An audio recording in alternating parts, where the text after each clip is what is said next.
सतगुरु जैसा इस दुनिया में और न कोई मीत है। प्रीत जहाँ की झूठी साधो, सच्ची गुरु की प्रीत है। सतगुरु के कारण ही मन में गूंज रहा संगीत है। गुरु बिना ये जन्म मुहूर्त यूं ही जाती बीत है।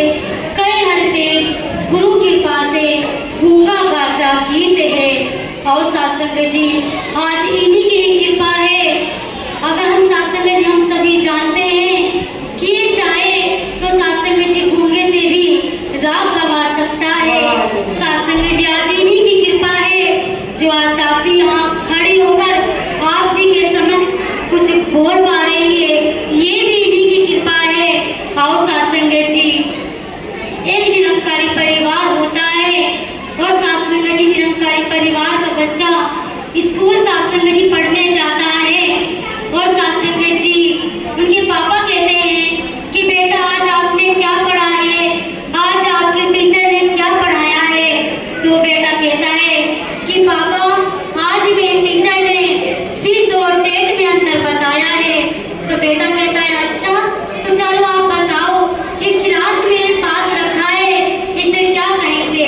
तो बेटा कहता है कि पापा 30 कहेंगे। तो फिर पापा कहता है आपका जवाब ठीक है। तो फिर सत्संग जी पापा कहता है कि घड़ी मेरे से दूर है, इसे क्या कहेंगे। तो बेटा कहता है पापा देख। तो पापा सत्संग जी फिर उस बच्चे से कहते हैं इस निरंकार को क्या कहेंगे। तो बच्चा सत्संग जी वहीं चुप हो जाता है। तो पापा कहते हैं कि बेटा आप क्यों चुप हो गए। तो बेटा कहता है कि पापा निरंकार को तो 30 भी नहीं कह सकते क्योंकि निरंकार तो हमारे काफी पास है। और सत्संग जी देखा जाए 30 और टेट को सत्संग जी परे रखकर और सत्संग जी सोचा जाए ये जो ब्रह्म ज्ञान हमने लिया है, ये ब्रह्म ज्ञान देकर हमें सत्संग जी हर एक पर इस सतगुरु का इस निरंकार का सत्संग जी हर एक पर सत्संग जी इसी का रूप दिखा दिया गया है। आज हम सत्संग जी से देखकर इसकी भक्ति कर रहे हैं।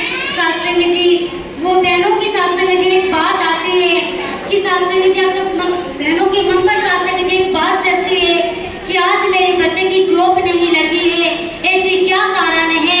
और सत्संग जी कोई हमें बताता है आप जी वहाँ चले जाओ, आप जी का भला हो जाएगा। तो उसमें भी सत्संग जी एक लाइन है कि जिसकी भक्ति उसकी पूजा उसका ज्ञान जरूरी है। कई हर देव की पहले ईश्वर की पहचान जरूरी है। सत्संग जी भक्ति करना भी जरूरी है और सत्संग जी पूजा करनी भी जरूरी है। पहले सत्संग जी उस ईश्वर को तो जान ले, उस ईश्वर को तो पहचान ले जिसके सत्संग जी आज समय के सतगुरु माता जी सत्संग जी हमें बता रहे हैं कि सत्संग जी एजुकेशन इज वेरी इंपॉर्टेंट। आज हम सत्संग जी देख रहे हैं कि शिक्षा सत्संग जी सभी के लिए महत्वपूर्ण है। लेकिन सत्संग जी शिक्षा हम कब प्राप्त कर सकते हैं, जब हमारे पास समय होगा, ये वक्त होगा, जभी सत्संग जी हम शिक्षा प्राप्त कर सकते हैं। आज सत्संग जी समय की सतगुरु माता जी हमें वो सत्संग जी प्यार का पैगाम सिखा रहे हैं कि एक दूसरे से सत्संग जी हमें किस तरीके से कंधा मिला करके चलना है। और सत्संग जी दासी तो यही कहेगी कि जो भी सत्संग इनके वचन आ रहे हैं हमें अपने सत्संग जी जीवन में ढालना है। सत्संग जी प्यार से कहना धन्यवाद जी।